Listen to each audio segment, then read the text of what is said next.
స్త్రీలు చాలా జాగ్రత్తగా ఉండాలి చివరి రోజుల్లో.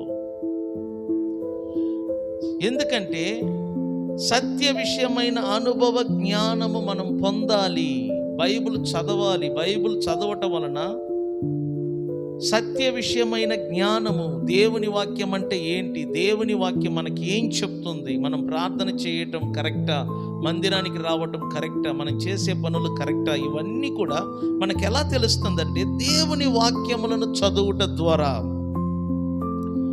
ఎవరికి సత్య విషయమైన అనుభవ జ్ఞానము పొందలేకపోతున్నారో అట్టివారు అవివేక స్త్రీలు. అవివేక స్త్రీలు అంటే గ్రహింపు లేనివారు, అర్థము కానివారు. ఎంత చెప్పినా గ్రహించరు, ఎంత చెప్పినా అర్థం చేసుకోరు. వారిని బైబిల్ ఏమంటుందంటే అవివేక స్త్రీలు. ఒకసారి ఒక మాట చెప్తే అర్థం చేసుకోవాలా, గ్రహించాలా.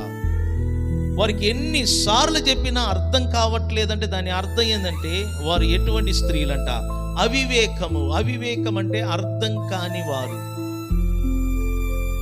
అర్థం కాని వారిని బైబిల్ అవివేక స్త్రీలు అంటారు. వారు సత్య విషయమైన అనుభవ జ్ఞానము ఎప్పుడును పొందలేకపోతారు. అట్టి వారి ఇళ్లల్లో చొచ్చి ఆ స్త్రీలను చెర్రపట్టుకొని పోవువారు. ఎవరంట? ఈ అపాయకరమైన కాలములో వచ్చే మనుషులు. స్త్రీలు మీరు చాలా జాగ్రత్తగా ఉండాలని నేను స్త్రీలకు అది చెప్తున్నాను.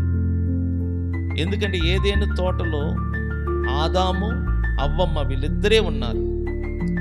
వీళ్ళిద్దరిలో మోసపోయింది ఎవరు అంటే అవ్వమ్మ.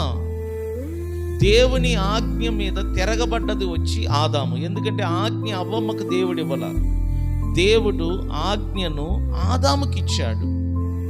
సో ఆదాము దేవుని ఆజ్ఞని మీరి పాపము చేశాడు. కానీ అవ్వమ్మ మోసపోయింది.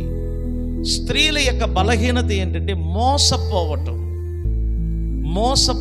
ఇది స్త్రీల యొక్క బలహీనత.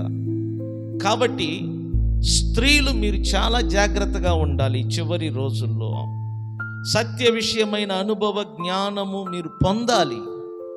మీరు అవివేక స్త్రీలుగా ఉండకూడదు, వివేకము కలిగిన స్త్రీలుగా ఉండాలి.